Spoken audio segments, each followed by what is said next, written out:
are different parts to the bereavement program. There's the one-on-one support, there's the group support, as well as email support and telephone support. Grief support is about listening. It's about empathy, trying to understand where the person has been, where they are now, and where they hope to go.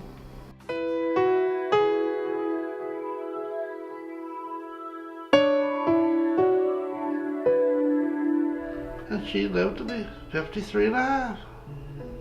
But well, if she'd had her way, she'd have stopped a long time ago. There's nothing worse than standing there and your friends say, oh, I know what you're going through. You don't know what we're going through. They have a husband standing there with them. A friend of mine said that, and I said, you tell me when your husband passes and you still won't know. The reason I came to hospice was my husband had passed away, and I realized that I needed some help, that I was confused and I felt like I was going crazy. Last Saturday was a trigger, 1st of June, because it was a month from there that Bill passed away. When you first come, you're kind of shy. The grief support program starts with each person telling their story and having them come to the point where they accept the fact that their loved one has died, which is perhaps the hardest thing for them to do. Tried making new memories, happy ones, but it still comes back to the one important thing. And we wonder when it's going to quit. Like, when are the tears going to dry up? Confidentiality was so important to me. Our area is a small area and you often run into other people, and it was very important to me that my thoughts and my concerns would remain in that room or with the staff working with me. I'm not ready yet. I need my job, I need the students, I need my coworkers. Once they can accept that, they can look at the present to determine what position they are in, how they are feeling, how they are coping with the different problems. Tasks, starting something, and then short attention span, I guess.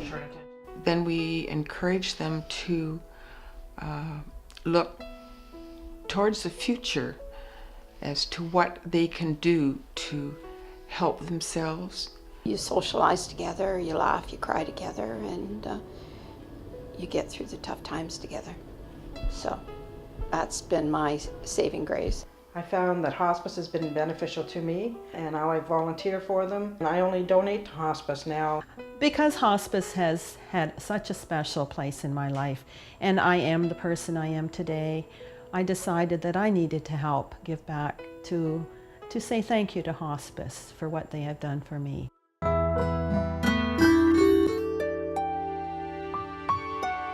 Since my husband died, it's been a difficult process. Almost 50 years of marriage, it would be now. I still think he's the finest person I've ever met in my life.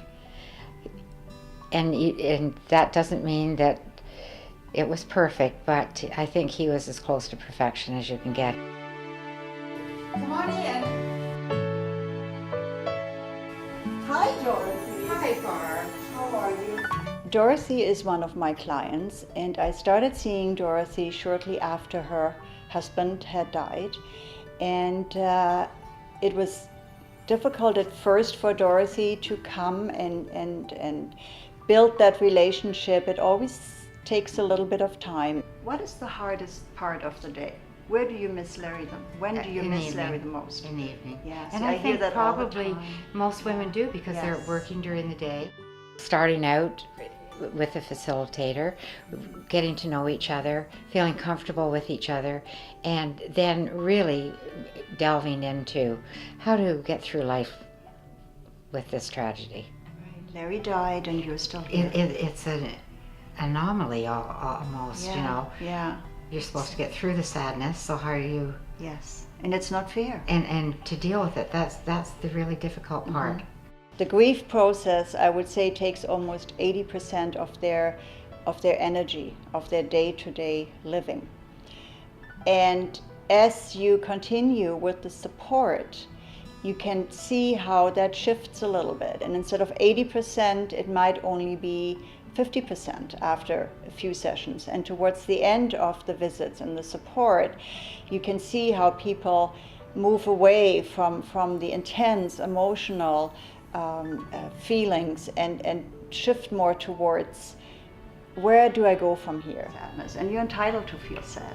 You know, it's tragic, it's horrible, it's not fair, all of those things. So it's okay to be sad. It's helped me because friends, I remember my mom saying, friends only want to hear you grieve for 3 months. She put a time limit on it. And I believe that's true. So I can open up and still grieve and still talk about my pain with the facilitator, and it helps so much.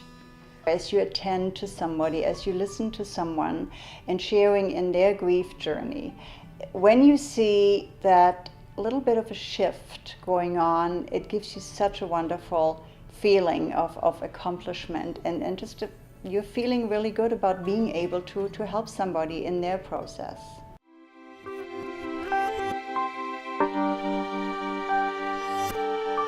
Hospice is a registered, non-profit, charitable organization. There are no fees for our services.